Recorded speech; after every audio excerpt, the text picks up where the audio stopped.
She pointed at the black Talon like it was Hussein the whole damn armory erupted in laughter. "That's not for decoration, sweetheart," someone sneered, loud enough for everyone to hear. Another guy, loud, red-faced, the type who picks in boot camp, grinned and said, "She probably thinks it's a paintball gun." And I swear, not one person was ready for what came next.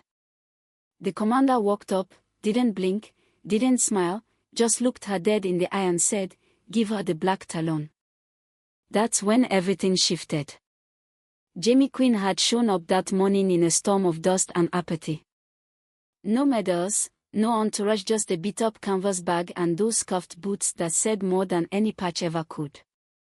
She looked like she belonged, but not to them. And trust me, soldiers can smell different, like sharks smell blood. The joke started before she even cleared the gate. "Civilians in the back," someone whispered. And when the sergeant at the checkpoint glanced at her ID, he didn't even bother hiding the smirk. "Kitchen support," he called out, loud enough for the whole damn base to hear. She didn't correct him. Just nodded, pocketed the ID, and walked straight through. Now let me pause for a sec because this is where most people would crack. But not Jamie. She just moved quiet, deliberate, like someone used to walking through fire.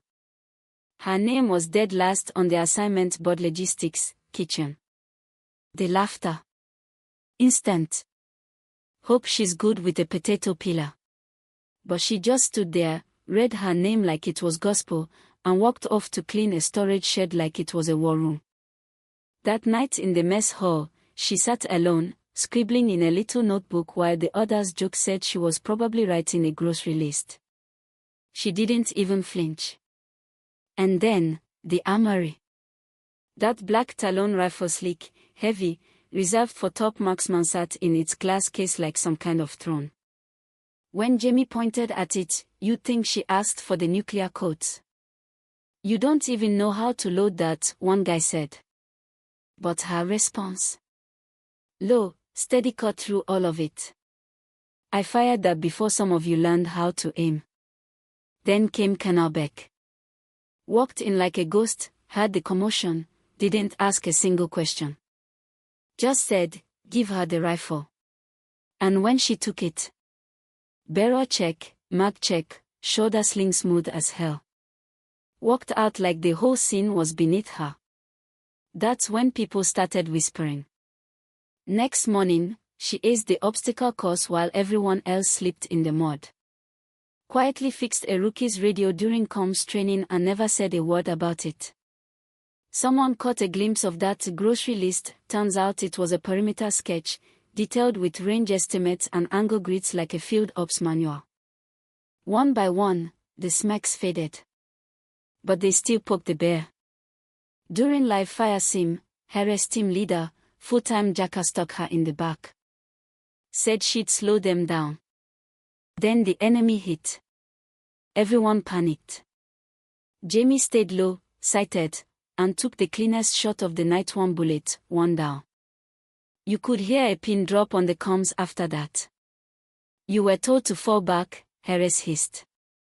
Jamie didn't answer. Just walked off. By then, even the brass got curious. Lieutenant Colonel Clark found her old filler redacted, dusty, labeled GH09, Ghost Hawk. That name didn't mean much to the kids but to the old-timers. It hit like thunder. Turns out, Jamie had been one of them. Saved her unit from an ambush at 19, pulled the trigger on a disguised threat. That shot saved lives but cost her career. Discharged, buried, forgotten. Until now. Her return wasn't subtle. One morning, a Black Hawk landed. And when the door opened, there she was, new uniform, major insignia, face unreadable. Colonel Beck stood at attention. "Welcome back, Commander." The entire field went still. Even the ones who used to laugh didn't now. From then on, everything changed. She didn't throw rank around, didn't demand apologies. Just worked, led patrols, corrected reports, trained harder than anyone.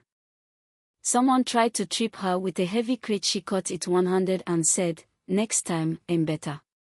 Another spilled her tray. In the mess she handed him back a fork and said, "You dropped something." Code. Come.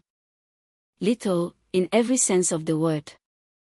Even the ones who hated her started watching closely, trying to learn, trying to understand. Some respected her.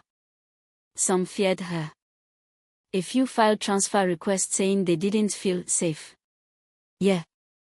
That happened. But the final blow. The NATO Review Board reinstated Ghost Hawk. Jamie Quinn, commanding officer. The base didn't just feel different after that, it was different. Sharper. Quieter. Like everyone had finally realized they weren't training next to a kitchen clerk, they'd been training next to a ghost. And maybe that's the part that stuck with me most. She didn't win them over with speeches or swagger. She didn't need to. She walked through the fire and came out steady, rifle in hand, boots on gravel, eyes scanning the horizon like she never really left it. Her story wasn't about proving them wrong, it was about proving herself right, even when no one else believed. So now I gotta ask you, have you ever been laughed at, counted out, shoved to the back because someone decided you didn't belong? If you have, I hope you remember Jamie. I hope you remember that silence can be stronger than shouting and grace can be more dangerous than rage. Let me know what you think. Was Jamie right to keep her head down? Or should she have called them out from day one? Drop a comment, share your thoughts on justice, redemption, or how you'd have handled it if it were you in her boot.